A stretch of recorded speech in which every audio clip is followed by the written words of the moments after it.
Yo, what is up guys? Welcome back to another video. In today's video, we will be looking at a lot of the United States, whoa, I just stuttered there. A lot of the United States is threats going on. We got winter weather, blizzard warnings. And this is my first time ever seeing the civil emergency message, which is basically a county basically calling out to the whole area like there's an emergency that they need to discuss and get out there. So that was the first time ever I've seen that actually, because of blizzard conditions across the Texas Panhandle and Oklahoma Panhandle. So let's get into it. So we got a pretty big portion of the United States dealing with some pretty significant snow. We just did have our storm over here on the East Coast that dropped tons of inches of snow with blizzardous conditions.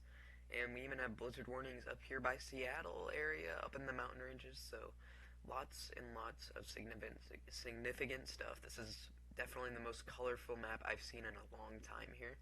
You got the hard freeze warnings, you got the winter storm warnings, winter storm advisories, blizzard warnings, wind advisory pretty much covering the whole state of Texas, Oklahoma, Arkansas, Louisiana, Alabama, Mississippi, Georgia, South Carolina, North Carolina, all the way up the coast. So, and starting to creep its way up.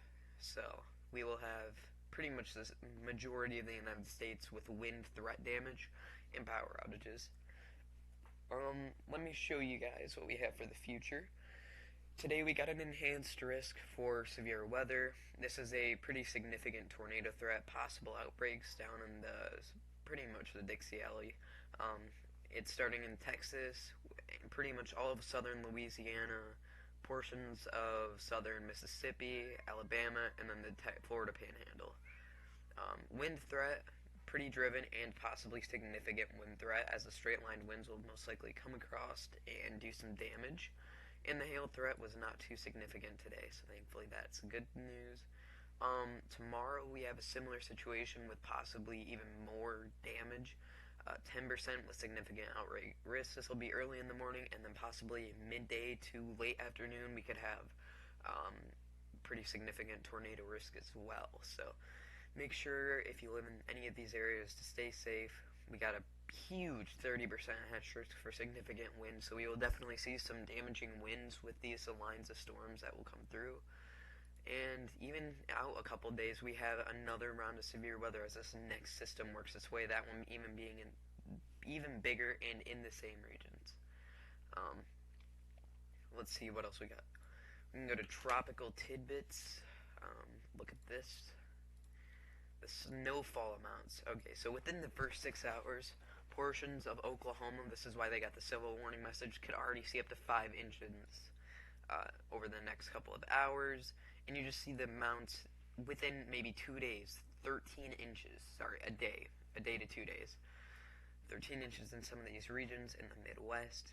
And then you get the second round of snow causing some pretty hazardous conditions on Friday into Monday. So this forecast model is saying it will come later into Saturday, early morning commute hours, so no snow days, sadly, most likely that time, unless it comes a little bit earlier for this region of the United States.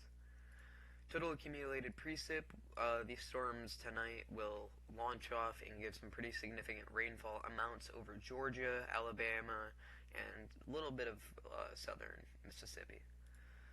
Here's what the radar looks like. So you can see that system really starts to go big right here. You can see that line sort of form tomorrow. And this is a little bit later after it's done, but very strong storms leaving. And then you get the second system start to form, as you can see, a low pressure here. And it will cause some pretty heavy snowfalls around the Great Lakes region, Lake Erie, and it will exit the U.S. at a 975 low, which could cause some pretty heavy winds. And then you get this next system that we could be talking about at around 156 hours out. But we got two very low pressures, this one being a 977, and then this next one being a 975. So we will definitely see some pretty dramatic amounts here of wind damage possible. Let me just look at one last thing really quick with you guys before I make my part 2, because this is a lot to talk about. You can see these winds, it dips down this time you can see that pressure driven comes up, then the